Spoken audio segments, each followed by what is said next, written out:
Hey guys, welcome to Digit.in. And the day we're recording this is actually a special day because the preview for Battlegrounds has gone live. And not only that, but we have a lot of interesting information about the world of mobile gaming, casual gaming, and gaming as a whole in India. And to discuss this with me, I of course have Girish Menon with me. And before we get into any specifics, Girish, we are talking about a report that KPMG published today. So just quickly, if you could summarize what this report is about for for everyone that's watching. Sure. Hi, Samir. Thank you so much for having me here. So basically, the primary objective of the report, and if you see the title, right, we positioned it a bit like a primer on casual gaming in India, right? And the reason for that is uh, when we talk about gaming, there's this whole, it's a little the kind of sort of messaging that comes to mind, right, or the images that come to mind tend to be more around fantasy sports and card games and a whole host of other things, right? But the reality is that the casual gaming universe is the largest universe among the gamers in India and the second largest in the world, right? So we felt that this is a space which probably doesn't get the kind of depth of analysis that it deserves. And I think, and that was really the objective of putting this document together. One, to make things clear in terms of what are the various constituent elements of gaming, to pull the entire storyline and the value chain around gaming to start off.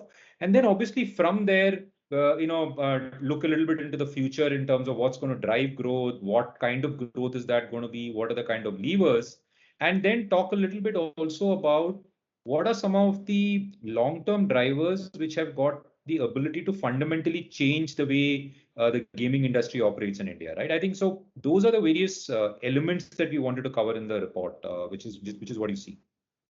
Yeah, so for all those that are watching, if you're interested in knowing the details of the report, we have a story and we're linking it in the description section so you guys can click on that and learn the details.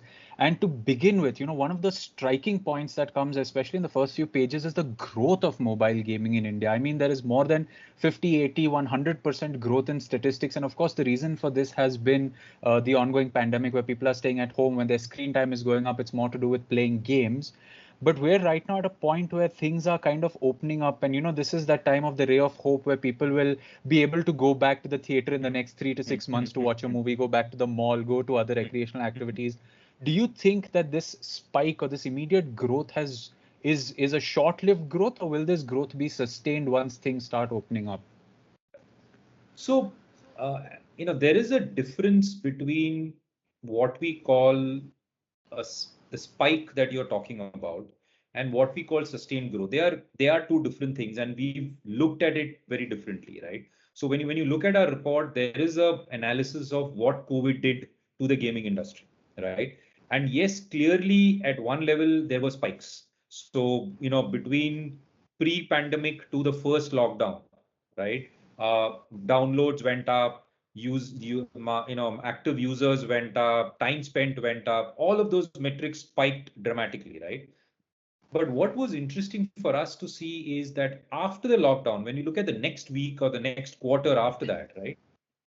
Yes, the numbers dropped, but they settled in at a level which was much higher than what it was before the pandemic, right? So what this has meant, and this is consistently across most metrics. If and we've spoken to a few people, and if you interview them, you will realize a lot of the game companies are also will say this, that very consistently they are operating at higher levels than they were earlier, right? That's one part of it. What is also done is this phase has it did two things. It got new people playing, but it also meant that the existing players played more, right? So this sort of has resulted in a bit of a habit formation, right? And that is a momentum which has got created when it comes to the user base of gaming, right? So from our perspective, that momentum is going to continue, and the user base is definitely going to increase. And if from a number perspective, you're talking about 430 odd million today, going up to 650 odd million in four years time, right? So that number is going to go increase. And to be fair, it's not very surprising, right? You look at the digital ecosystem and you look at the digital users, all those numbers are also pretty much going in the same direction. So there is, in my view, nothing really surprising that you see on the user side of the equation. I think what gives us the confidence when you start talking about numbers, right? And the size of the market is two or three things, right? I think one is the supply side of the story, right? I think even before the pandemic, gaming was already growing. There was already a lot of investor interest. Developers were, looking to build strong output from India, right? Particularly in the last 3 to 4 years or so, right? So the supply side has been widening. We are starting to see more stronger products come out of India, and also products which are more localized to Indian tastes, right? So if you look at the top 10, 100 games downloaded, the top 10 games downloaded, from 3 years back where there were really no Indian games, now you've got guys like Ludo, you've got guys like Rummy, you've got one or two other games also standing there, and all of them invariably have some level of Indianness to the product, right? Ludo is a game we are all familiar with. So are all a lot of the card games. So is cricket and stuff like that, right? So clearly, and developers are starting to realize that it's not just about the familiarity, but that comfort that audiences have with the concept is important. So we are starting to see that change on the supply side. Plus, because you're competing with the global majors when it comes to the product, right?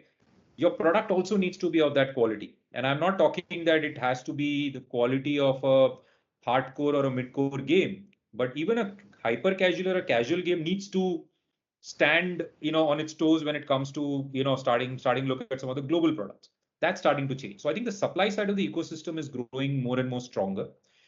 And that combined with the social element in gaming, right? This whole multiplayer gaming, and social engagement, interactions, chat, all of that. So the whole, so the emphasis is not only to get more users, which anyways is also happening, but getting them to spend more time on gaming, right? So the supply side of the equation is solving for that we see right now. The third angle is monetization, and I think that's where couple of important things are happening, right? Unlike global markets, India is very ad driven, right? Which is very unusual for the gaming industry, right? But not very unusual in India, where almost every media business and every digital business is very heavily dependent on advertising. The difference has been that gaming, has not really had any, widespread uh, focus on brands and brand acquisition and therefore building advertising. It typically tends to go through these ad exchanges and automated setups through Google AdSense and stuff like that, right? But because of the size of the market, now brands are starting to take notice. They see the value in games, right? Advertising in games. Secondly, and I think this is where the advantage is that most of the advertising that can come on brand gaming is very action oriented. Right? So there's always a call to action. Download this app, download this game, right? And plus, if you play it right and then the viewing of the ad also is reasonably high. So there is so the value that you get of an ad is much higher. But what is, in my view, going to change advertising in India for gaming is this whole concept of rewarded ads. This was something while conceptually existed for a while, right? But in gaming in India, it's something that is recent. Globally, also in gaming, it's maybe a 2, 3 year old phenomenon, right? And here, this is very, very interesting because Indians don't mind watching ads for content. They're used to doing that, right? So if you get the placement of the ad right, and if you replace the need to pay for something with the ability to watch an ad and get that same value, we believe that Indians will actually, look at this in a much more positive way, right? Globally, also the trends are moving in that direction. So we think that will also happen in India, and I think that will give a very solid push to this whole ad ecosystem. On the IAP, which is the last part, before I sort of wind down on this, is the consumer spend while it drives stuff globally. India has been low, primarily because we never had a console ecosystem, right? Very few people played console games. What that meant is you're not really used to paying for games, right? So on one hand, we look at mature markets which are 30, 40 years old from a gaming experience perspective, whereas India is basically maybe 10 and mass is maybe 5, right? So you need to give time for the ecosystem to develop and get maturity, right? And as a gamer graduates from a hyper casual to a midcore to a hardcore over time, the intention to pay will grow, right? And habit formation definitely results in more payments. Again, when you speak to most companies, they will tell you that during this whole pandemic phase, even post lockdown, the IAPs have started to increase because during the lockdown, people had nothing else to do when they started paying. Now that behavior is starting to continue. So I think these three, four elements together, gives us the confidence that number wise, besides the volumes, the number wise also we are on fairly strong footing from a growth perspective. So you made two interesting points, which is data that we've seen in the past, and this is regarding advertisements. One is the fact that we are not paying. So even though India was one of the largest markets playing PUBG Mobile, when PUBG Mobile was banned in India, the revenue from India and PUBG Mobile was so small, it didn't hit the company. Similarly, because you will play a simple brick breaking game on your phone, with every level you cross, there is an ad that comes, which at some levels, when we've spoken to peers or people who are playing games, they're so frustrated, they'll, either move on to the game or use the shortcut. It's faster to close and reopen the game than watch the ad, right? So, True. I mean, you've answered this question and partly, but just to expand on it, when you say you've seen the shift in behavior for people paying, do you see models like Apple Arcade or, like a bulk, like a Netflix of gaming that Apple Arcade is, right? Or some form of a subscription which Microsoft has, which, let's say, Game Pass is becoming popular on consoles and they're planning to bring that to mobile. So do you see India jumping straight from buying individual games to these subscription services being the next hub? Sure. So let me break this into two parts, right? And the first part is around the whole ads itself. And you're absolutely right, right? I think traditionally the way games have got, advertisements have been placed in games has not been very scientific from a gameplay perspective. In the sense, you're not really thinking about the user and his experience when you're placing the ad, right? And that is actually starting to change both globally and in India. The amount of thinking that is going into using AI ML to actually understand the consumer behavior and to predict his behavior is actually going through some dramatic shifts, right? Now, as that plays out in India over the next few years, and as you get better educated about a particular gamer and his behavior, right, then the ad placements will also become smarter. So for example, you may, if your behavior is a frustration or frustration on an advertisement, then you will see less ads. You will see more push towards IIP from the product itself, right? On the other hand, if somebody is comfortable watching ads, he will probably see more ads, right? So the user behavior will determine how ads get placed and when they get placed, right? Which at the moment is not yet a deep science, but it will become, and it is already becoming, right? So I think that's one part of what you mentioned. The second part on subscription models is for us very interesting because at a very basic level, it's not new to India. So if you step back 5 years before 4G, before the smartphone proliferation, how did people play casual games? They still played it on the mobile phone, but the telecom providers had on deck games that were available, right? So you are a subscriber of Airtel, Vodafone, or whoever else, and you would get the ability to play as many ads, and maybe you might have to pay $25, $10, $15. They were all extremely hyper casual games, but on the gaming side, subscribing on a platform to play multiple games is not unusual in India, right? And if you see, which is the reason why you see multi-gaming platforms evolving in India. So whether it's a Paytm First Games, MPL, or a few others, they are all trying to essentially get you to a position where, as a user, you go there and you have multiple things to choose from, right? So this, in our view, will naturally evolve into some form of subscription models in India, right? Now, what those models will be, and more importantly, what kind of games will, be a part of those models, I think are going to be very, very different, right? When you start looking at mid-core, hardcore gamers who are used to playing on PC console, right? I think the shift might be gradual, but I think in some ways if an Apple Arcade and or a couple of the others get enough depth in their games, right? Then you might see some subscription shift happening. But today the problem is that most of the mid-core hardcore gamers have a very, I wouldn't say loyalty to a game, but a very strong level of affinity to certain games, right? And if those games don't exist in a particular platform, right, you're not going to use that platform. You're not going to subscribe to that platform, right? But the concept of so what a Microsoft is doing or a Sony is trying to do with their passes and build that ecosystem, I think that will work in India in the longer term. But I am more excited for that model to play out in the mass casual gaming segment, because I think that will help organizations monetize that user base much better and give basically a buffet for the users to select from. And because they are all hyper casual games, you know, you don't necessarily need to be so crazy about a game to love and play it, right? You can just keep trying. Yeah. Right. Yeah. So that's how I would think about this.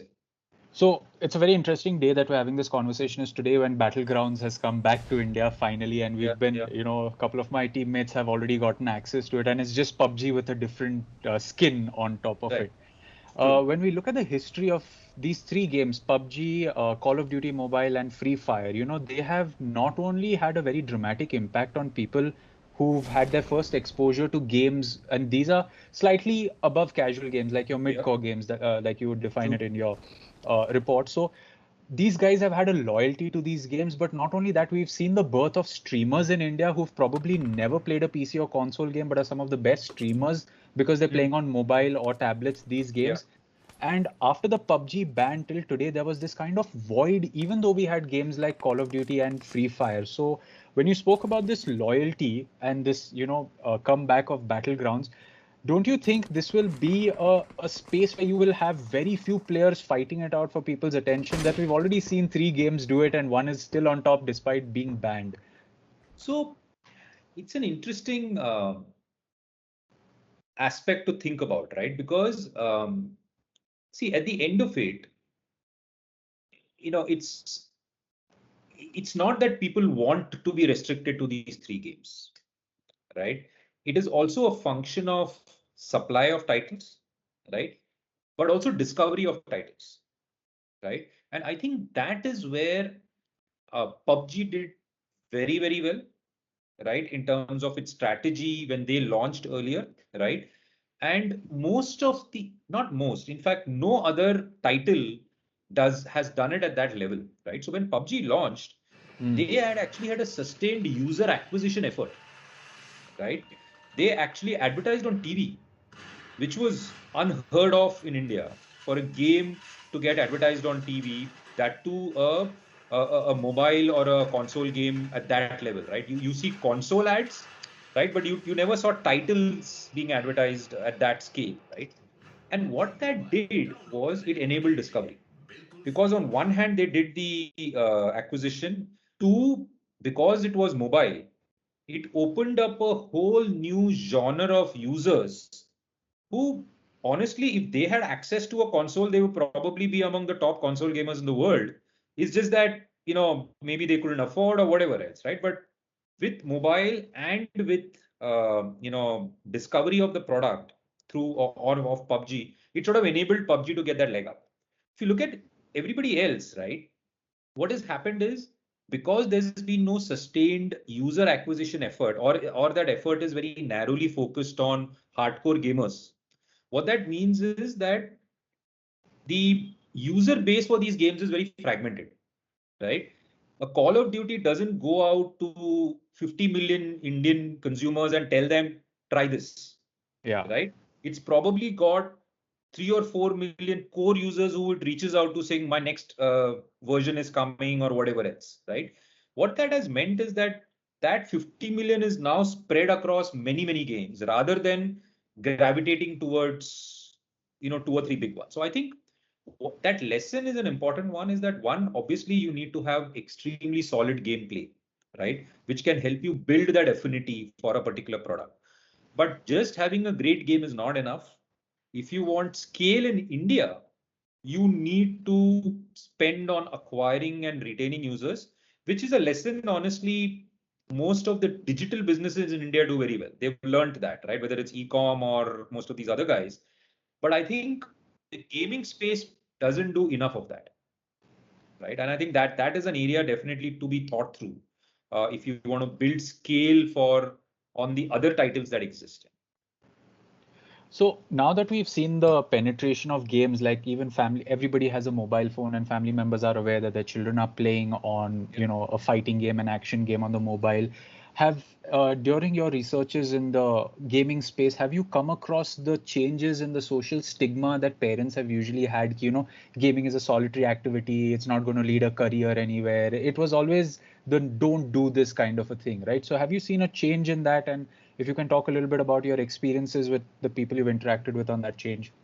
So, so when we've done some work around this, both in terms of our report as well as other work in this space, right? And we have spoken to people, we've done some surveys. I think, and I'll break again your piece into two parts, right? The whole stigma part of it, right? Or the negative perception, if you want to call it that. And the second angle is gaming as a career, right? Uh, on the first part, yes, definitely that shift has started to happen. We've definitely seen that happening.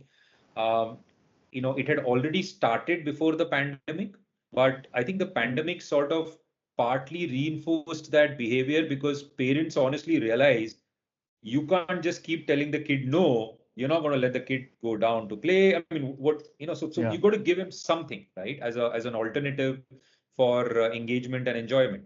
And inevitably, that ended up gravitating towards games because games also most of the games that kids were playing during the lockdown phase were also very social games, right? So you had your friends playing and stuff like that together, which was even encouraged by parents in that sense, right? So the general feedback that we got on the perception side, definitely that perception has started to change, has become much more positive, and and I think that's definitely a takeaway. Are is there more confidence levels in looking at gaming as a career? To be fair, I don't think any of the data we have substantiates that, right? Anecdotally, interviews definitely seems to suggest that there is a greater interest and confidence levels in moving in that direction. Even for But streaming? even for streaming right now, again, see, we see more and more people doing it. So if you take the implication of that, it definitely means that yes, the pushback has reduced, right? Yeah. But is there data to substantiate that? Okay, there were X percentage people, now that is X plus plus. Honestly, we don't have that data yet to substantiate. But I think what is what is important, and this sort of is linked to this whole esports narrative also. I think India has this bit of a challenge where both the supply side and the user side is very narrow at this point, right? I mean, the simple reality is if you're talking about 430 million gamers, there have to be more than 2 or 3 million guys who are really, really good at at that game, right? I mean, it's just Yeah. simple mathematics, right? But they don't have access to play at the professional level yet. And that has got to do with one, the way the ecosystem is, and two, also even the titles are such that they are largely PC console driven titles, right? Yeah. Mobile, gaming as an esports element is only evolving now, right? So I Yeah. think once the supply side equation gets sorted and you get more and more games which Indians are comfortable playing. I mean, a good Yeah. example is say cricket. If tomorrow, if you were to start a tournament on cricket, any of the cricket games out there, I'm sure you will see a lot more response to people wanting to participate and potentially a lot more people who are good at it, Yeah. right? So I think it's that supply constraints one. Two, the universe of professional gamers is still a little bit narrow, and I think once both these start getting resolved, I think you will see a huge bump up in both that part of gaming as well as the whole esports narrative also. Oh, yes, absolutely. I mean, I was fortunate enough to attend the Intel Extreme Masters in Poland. and Right. the stadium full of people cheering for their favorite team was nothing short of an India-Pakistan match, what we would I experience here. So the ab- potential is absolutely out of the world for something like this. abs- Moving on, I had a very interesting conversation a long time ago with game developers who worked internationally, and they said that if they want some of the best engineers to work on their engine or code, they will find those in India. But if they're looking for someone with narrative, India is not the country they would look at. And that, of course, led to the conversation about game development. True. We've had, studios like Encore, and there are so many more making casual games. There are so many studios which are on Apple Arcade, which are based out of India, making casual games without any ads. Mm-hmm. But we've really only recently seen a few games pop out. So there has been, Raji, an Ancient Epic, which has come out for consoles and Switch and Yeah. in the PC. That has been one of the first few indie titles what internationally is Mm-hmm. recognized as indie. So there is this very, very small hope of game development in India. Yeah. Don't you think that considering a decade of having mobile gamers and different categories of gamers, we are going to see now game development happen in India? What is that scenario like? Because we have Ubisoft, we have outsourcing, we have there is a game that's getting massive attention online called Mumbai Gullies. If you've heard of it, it's being Mm-hmm. made by a small team in Bombay. So Okay. the Okay. so the light at the end of the tunnel is there, but it seems too True. far. True. No, so I think two, three parts to what you're asking, right? I think fundamentally, I think one thing we have to remember, okay, which I genuinely believe we often tend to forget, is that gaming is a techno-creative process, game development. It's not a tech process. It's a techno-creative process. And I would go so far as to say that a successful game is a creative techno process rather than the other way around, right? Where the creativity angle of it, because at the end of it, a game it's content, right? It's no different from a movie or a web series that you watch, right? A good content you will watch, and to create good content, you need some really strong creative guys at the back, right? Yeah. I think the way game development evolved in India, because it evolved out of the outsourcing model originally, right? So most of the guys who started developing games were guys who were developing for others, and then they started doing it on their own. So their skills were development. So they were strong on the tech side, right? But if you can't bring the creative element into play, you will miss the bus on that, right? And this is nothing, this is not just about gaming, right? The same example you can apply to animation, right? It's not that we don't have the ability to create an animation movie of the tech capability of a Pixar, right? But are we ready to create it at the creative capability of Pixar? It also means that you need that kind of creative guy in your business, right? Which in gaming at the moment in India, that skills have not yet developed. So people are learning, right? So, but what we are starting to see again over the last 3 years, 2, 3 years at least, is people are trying to fix for this by getting global, strong, creative guys from, say, the mature markets to work within their companies to provide that creative input in terms of how do you design a game in a way which encourages gameplay, right? Which encourages a user to come back again and again, and has that sweet spot of difficulty versus success, kind of thing, right? But the challenge with that is sensibilities, right? You don't, what you're risking is you will end up with another PUBG kind of a product, right? Which Hmm. has very little Indian sensibilities. So what is needed is that, yes, you get these guys, yes, you build your technology capability, yes, you invest in AI ML to understand your customer better, but you also build your own Indian creative capabilities to ensure that that sync happens, and you have a product which is then truly Indian, right? And and if that happens, I don't see anything that should stop us. I mean, we've already started to see, like for example, when you start looking at our movies or our OTT content, some of the product quality that has come out is comparable with the best in the world, right? Yeah. But that's Final happened because maturity of in it. investment, yeah, and that's because of investment into the creative process over years. Yeah. So that's what's needed here. I think supplementing your teams with global creatives is a first step, but it cannot stop there. I think you need to build your own creative mechanism over here also. Yeah, and until then it'll be stumbling over games like Fog and Gajni, which are, But definitely the that's benchmark of it what we is, don't want. that's the thing, right? I mean, that's what I said, right? It's more creative than tech, honestly, gaming. Mm. So I think that's something that we'll have to keep in mind. So my last question, which comes from your report, is about 5G. Now everybody's speaking about 5G. We in Delhi we have trials in Gurgaon which are happening. There are a couple of cities in South India which are trying to implement it. And internationally, what people have seen is yes, the minute you have 5G in a country, you can have cloud gaming, which solves the problem of latency, which again comes back to the fact that I don't need 50,000 rupees for the new Xbox. I just need to pay them their 600 rupees a month and I can play the new Yes, Forza in November when it releases on my phone with just a controller. So, true. if you can elaborate on where do you see 5G in its current state in the future? Where do you think companies like Microsoft, Sony, even Google, I mean, they have pulled the plug partially on Stadia internationally, but it's still a proof of concept that a country like India can cross the hardware barrier straight into this, especially considering the fact that mobile and data was the reason why gaming is booming right now, right? So, how do you True. see the future of this?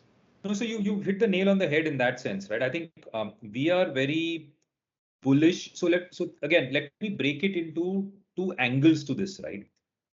First is, what does cloud gaming mean for Indian gaming? Okay, and we are very, very bullish on how it will impact gaming in India. Okay, when it will happen is another question altogether, right? And I think so. Let me answer the first part first. Is and you touched upon that, right? See, at the end of it, console gaming has had a very flatlined existence in India because it's never been able to grow beyond a certain universe. Because at the end of it, it is an expensive product, right? Yeah. Um, now, and therefore, India never had a history of console gaming, right? Um, so, what cloud gaming will do is essentially help you leapfrog. And Indians, when it comes to digital consumption in particular, have been very good at leapfrogging generations, right? Leapfrogging technology. So I think 5G has the potential to. So again, 2024, 25, we're talking about 650 million plus people in the casual gaming market in India. And between now and then, people who have come into this fold over the last 3, 4 years will become much more mature gamers, right? So people who started with hyper casual move to casual. Casual guys will start playing midcore. Midcore will start playing hardcore, right? So they will all have the ability and the maturity to play those games, right? But the device cost still remains a constraint. Yeah. So cloud gaming will solve for that, and I genuinely believe that we have the potential to end up with significant scale when it comes to mid-core, hardcore gamers in the country, right? With cloud gaming at the back. So that, in my view, is a very strong possibility. The challenge is, when will this happen, right? And I think that's a very real concern because, like you said, I mean, if you just do the math, right? The trial started what, 2 days ago, right? Now the trials have to get over. People have to figure out their tech and their infrastructure and everything else. Then there are going to be auctions, right? Then there will be a cycle where people will actually implement their infrastructure. Then most likely when the launch happens, the emphasis will be on enterprise 5G, not on consumer 5G, right? Because True. Yeah. honestly, beyond gaming and cloud gaming, there is very little urgent need for 5G for a user. I mean, I can Yeah. watch any movie I want to watch on my 4G phone and do any kind of Yep. video streaming. I don't need 5G for that. It's only truly gaming and low latency gaming for which you need 5G, right? And Yeah. that is a smaller universe to target in that sense, right? So most likely when the launch does happen, the emphasis will be on enterprise, which will then move into a consumer narrative also. So we think there is some time to go, right? Uh, Definitely not going to get scale in the next 3 to 4 years from that perspective. So, so it's a longer horizon on 5G and cloud gaming in India.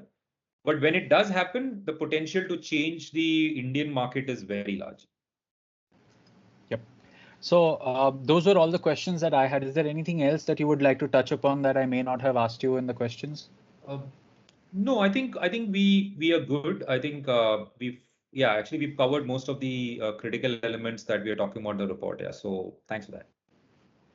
Yes, so there you have it, guys. That was a quick, I'd say, sneak peek into our evolution of gaming in mobile, on the mobile, and probably on the device that you are watching this. Thank you so much for joining me. And for the rest of you can check out details of the KPMG report by clicking the link in the description. We've covered it. And if you have any more queries, as always, you can let us know in the comment section. We will do our best to answer them, and we will catch you guys in another video. It's goodbye for now. Thank you.